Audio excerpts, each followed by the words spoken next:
Hey guys, Cam for 15 back at it with another video for you guys, and I'm back with another Kaiju number 8 episode review for you guys. Apologies for getting this video out a day later than the episode came out. I literally had to make a decision: record My Hero Academia or record Kaiju number 8.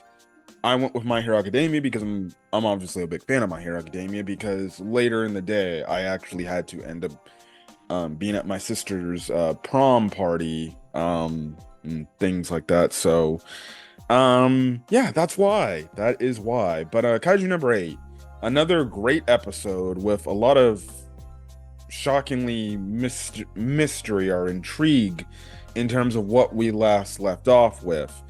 Again, I think, you know, it's interesting. You start to hate Kukuru first when she first shows up at the end of episode 2, and then it does. You kind of somewhat hate her in episode 3, but you're like, all right, maybe she's still like, all right, interesting enough, and maybe it's something where you can understand her character, maybe like her character, and then episode 4, you get in this episode, you're like, oh damn, and you get kind of some revelations about her backstory and how she was raised, and you're like, oh crap, I'm completely for her. I'm not lying. Like I simp for Kafka's childhood friend, I'm starting to simp for Kukuru. She's nice. Yet it's another character destined by daddy issues, so that's kind of the thing right then and there. But we kind of get it. We kind of continue on with what's going on. We pick up where we last left off after Kafka basically tells the one testy guy, like, no, I'm gonna continue to do this. Man's basically on a broken leg, still doing this, and he's got Ichikawa to freaking help him through this, and basically they're working together to take down whatever remaining kaijus are in the area, and it's actually putting on a nice, good, reflective, I guess you would say, grade on what he's doing. And it's funny banter. While in the meantime, you just have Kukuru just going in and taking these kaiju out. Like, she has the skills, she has the talent. Honestly, I said it last week. Like, she would have already gotten an A plus. I would have called her in. I would have been like, I don't need to see any more. I don't need to see any more from you. You're good. You've passed. You are a member of the next Kaiju Defense Force, essentially.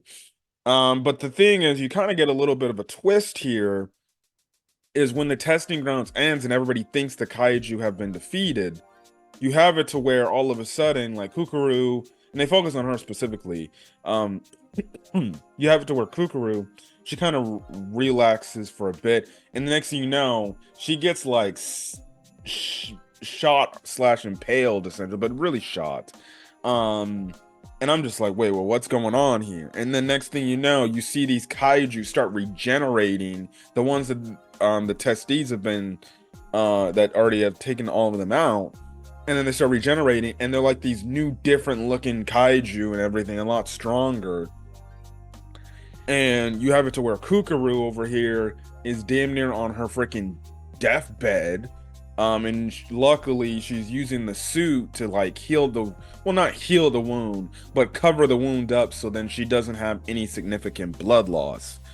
And then and then you just have it to where it's like, okay, well, how are these freaking kaiju still alive? How are these kaiju coming back to life? And then next thing you know, you just have this weird looking humanoid kaiju, basically similar to that of Kafka when he goes into his kaiju form. And one, it talks just like how Kafka can talk. And it's basically like as if it's controlling these kaiju to be like, oh yeah, yeah, yeah. Here, you're still alive? Oh. And it's like he starts flicking and starts doing this massive damage on Kukuru. And basically he just walks off, and we see, and I'll get into him in a second. But that's kind of when you have it to where you get Kukuru's backstory a little bit, and it seems like, she's trying to fight this kaiju. She's clearly injured, and she's clearly not a match for this kaiju because she was injured from the first shot that she had. And then the guy, the freaking kaiju dude, he gave her like multiple like injury wounds basically to her like limbs. Like, how when I'm trying to think of it. It's like that one Dragon Ball Z moment. Um yeah, it's like that one moment in Dragon Ball Z where Frieza in the Frieza fight, he was doing it to Piccolo. He would like do his quick little death beam or death little quick shots, death beam quick shots at one of Piccolo's joints, whether it was his freaking arm or his legs, or I guess if you're going way back with Dragon Ball, like what Demon King Piccolo did to Goku, where he would use like beam attacks to just basically break his arms and his legs. Um, that's what Kukuru did, but she would use the suit to basically like I want to again, we're not recover the damage, but block those things. So basically, she's still fighting as if she has like a freaking gunshot through her left thigh, essentially. And in the meantime, this gigantic kaiju is just slapping her around like nothing. Like she can't do much of anything. She's just absolutely getting destroyed. And in the meantime, we kind of get some revelations about her backstory is, the thing is kind of like she wanted to kind of be the thing where she does her own thing and she's happy and she wants to be acknowledged. Like we cut back to a time when she's like, I think like in some like I guess going in middle school or uh, leaving out of elementary school or something like that, and like she was like the top of her class or something in the grades, and then like her friend was like, oh yeah, that's great, I'm also thing, and then she gets called away from her and she's like, hey, okay, her dad shows up and everything. Then you have it to where Kukuru, her butler, shows me like, hey miss, it's time to go home. And the next thing you know, she shows her dad about it, and then the dad is kind of like, all right, good, but you need to continue to get better. You need to basically keep going and never stop, essentially. You will be the best, essentially.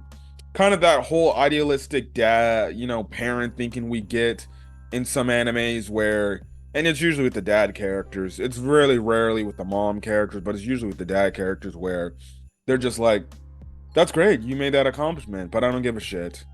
You need to be the top. You need to be the best, and you will keep doing and you'll keep going till further notice. Basically, kind of in a weird way, not acknowledging the fact that Kukuru did a good job at what she did at being like one of the top, students in her class, and not praising her for it. It's kind of just like, all right, do you think I freaking care? Stay up the top and don't always be in the top. Don't even think about freaking demeaning this family name. You keep going till you have to damn near die, essentially. And that's what Kukuru does. This idealistic thinking that was basically built and forced into her, because more than likely she has daddy issues and she wants to live up to her dad's wishes so her dad can finally acknowledge her as basically great in everything. What is it? You know, it almost gets her killed, and you get to the point where it looked like she is gonna die, but then Kafka shows up and then saves her and is like, hey, and it's kind of a payback for her saving Kafka. And then he reveals his freaking Kaiju number 8 form to her, and he's like, listen, now she's shocked, and she hasn't said no words at this point. If anything, she's like, what the hell? And basically, you have to find him more. Kafka's like, please don't tell anybody. Please don't tell anybody. Don't tell anybody about this. And then you just get this amazing moment where Kafka just takes charges up. Now, the testees, the one chick with the glasses, like, hey, there's another kaiju sighting or something like that. Now they don't see the video feed. They're just getting the readings. And she's talking about like, oh, the readings are crazy off the charts, as if there's like another kaiju in the area.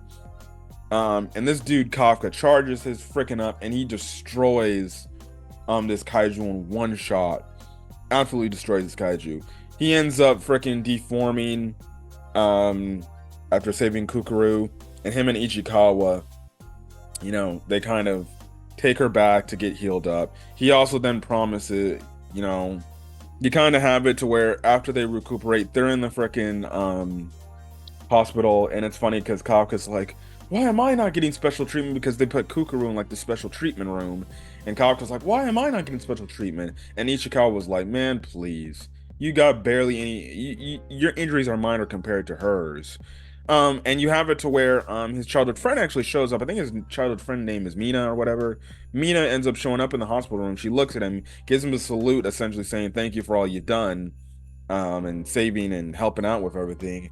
I thought like, okay, maybe they can actually like say, hey, how's life been going, and and maybe Mina could have been like, well, I'm happy that you're doing this again, but are you sure you're cut out for this or something like that? But she ends up leaving, so they don't end up having a discussion. And Kafka ends up saying like, I'll, he was about to call out to her, but he's like, no, I'll talk to her at some point later. It's probably not the right time.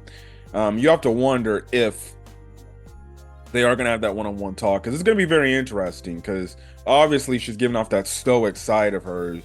Again, we don't know if she's happy that maybe he's actually coming back to actually try, or if maybe it's like she kind of is going to take the stance of like, you know what, you probably should do what you need to go back to doing, because this is probably not suit out for you. I definitely feel like we could be getting that type of more aspect of her, of telling her like, listen, no, I understand we're friends and everything, but this job might not be cut out for you. Out of respect, I want you to just leave, because I don't want you getting hurt. Um, and maybe that's when he'll reveal his kaiju form to her. I don't know. But whenever they have that one-on-one meeting, I don't know. Maybe they'll have a little bit of an argument to where like she wants him gone, and Kafka will take it as like, what, you don't believe in me?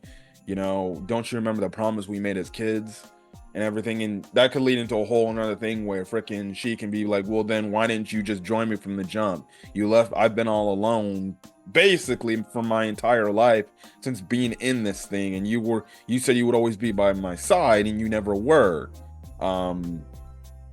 And everything. So, because we actually did see her kind of contemplating about that, I believe in the first or second episode. I forgot. I think it was like the end of the first episode, where she was basically somewhat upset, like, about the promise that the dude made, and he didn't really live up to the promise. So we'll see. I would envision there's going to be some sort of like childhood friend fight in terms of vocal stuff. In the meantime, Kukuru, she basically gets healed up. She's still pretty badly hurt, but basically the one dude is like, so was it you that defeated this kaiju and everything? And obviously the dude was like, or Kukuru was like, yeah, it was me, because she doesn't want to give away Kafka's identity.